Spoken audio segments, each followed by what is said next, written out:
Oh, there you are, YouTube. Do. Subscribe if you're interested. I think we're going to go ahead and do a random ranking today. We're going to go to my movie collection behind me and pick out 3 movies at random and then rank those movies based on whatever criteria we come up with. I'll rank them here in the video, but if you'd like to rank them in the comments below, please feel free to do so. Let's get to picking some movies. Where do we want to go? Where should we go? Maybe behind this board right here. Let's see what this is. And then maybe, I don't know, maybe whatever this is. Let's check this one out. And then let's do something right here. This feels like a Blu-ray. Let's see what this Blu-ray is. Oh. All right. Ah, darn it, haven't seen it yet.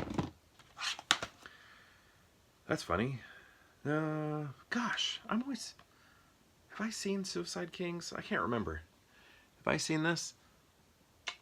Oh, I'm gonna say no. And then I just reviewed Meatballs. We're gonna do this all over again. I feel like I grab Meatballs way too often. So let's see what we've done here. Good. Oh my gosh. Another one I grab all the time. So we're getting rid of this one. We're going to get this one. Yeah, that works. Okay. So, that took a bit longer than expected. All right, so first off, we're going to start with L.A. Story. This one, when I bought this was a first time watch, and I bought this many years ago. I'm pretty sure I picked this one up at a pawn shop that my buddy worked at back when I was in graduate school. So this was like probably maybe 15 years ago. Man, can't believe I've been out of college, or I was in college during that time, but I can't believe that much time has passed. And what was interesting about this, I do remember Sarah Jessica Parker was in it, which is kind of funny because my wife was rewatching Sex and the City, so that's on in the house all the time. Well, not all the time, when the kids are asleep. So, yeah, that's been on. So she's kind of been in my mind a lot, and she's in this movie. Interesting thing about this is that it has a supernatural element to it. Apologies. It has a supernatural element to it. But like through electronics, it's kind of like Maximum Overdrive. Not really, but there's like this sign. I just, because it's like a, piece of machinery, or not machinery, I don't know, technology, a light up sign or whatever that communicates with Steve Martin. So yeah, it's pretty interesting. This is the first great comedy of the 90s, says Mike Sidoni. But yeah, I think it's worth a watch. I think they came out with not that long ago, this was like put on maybe Blu-ray or something, maybe? Nah, I don't think there was a 4K of it, but who was it? Maybe, was it Kino Lorber? I don't know, somebody released this not that long ago. And I had the DVD for years. All right, next we have sort of like a change of the game, like action movies. I know it's not the first action movie, but it's kind of like the first action movie in a way, a type of action movie, a new type of action movie. Like, we had Arnold and Stallone and stuff that they were doing, but this one felt a little bit different, maybe because he's more of a common man, so it like paved the way for things like Speed to exist, where Keanu Reeves in that movie, he's not like bulked up like those other heroes, and that's kind of how he is. We associate him heavily, I think, with Stallone and Schwarzenegger, and I think that a lot of that has to do with Planet Hollywood, how they all own Planet Hollywood together, but in proximity and everything. But I feel like this is what ushered the way for things like Speed. And actually, let's check this. Yep, Jan de Bont, who directed Speed, was the director of photography on this. So he's out there cinematographying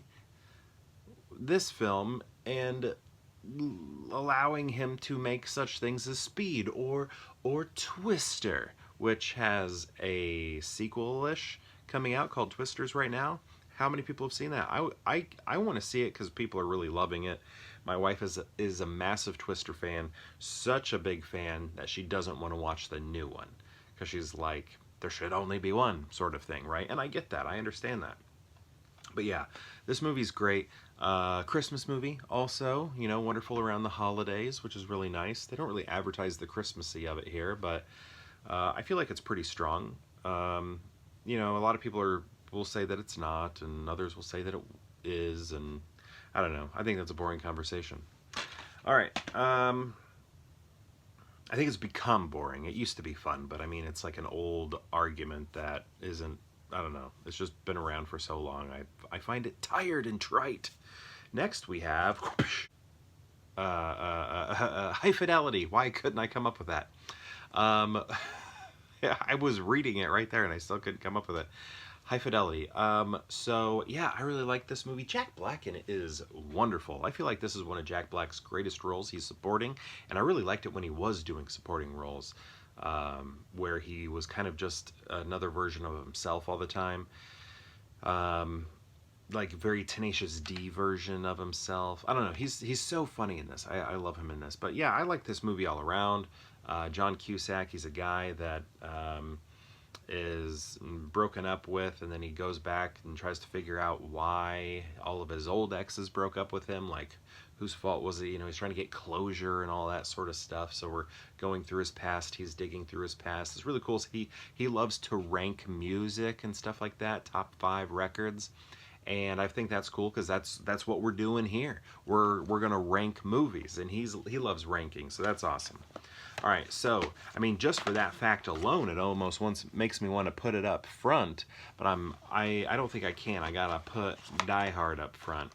But, I mean, gosh, you know, I don't know. There's a part of me that would totally be fine with High Fidelity being number 1 here, but I'm gonna go ahead with Die Hard, just because it's a classic, and it's done so much, and it like really changed the game in terms of action films. And then we're gonna go with High Fidelity because it's wonderful, and then we're going to move on to LA Story, which is nice and fun, but I really do need to watch it again.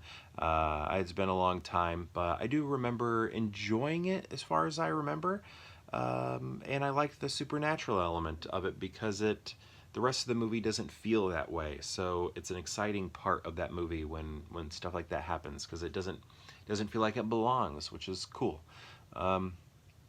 Anyway, this is my ranking: Die Hard, and then High Fidelity, and then LA Story. So my question to you is, have you seen these films?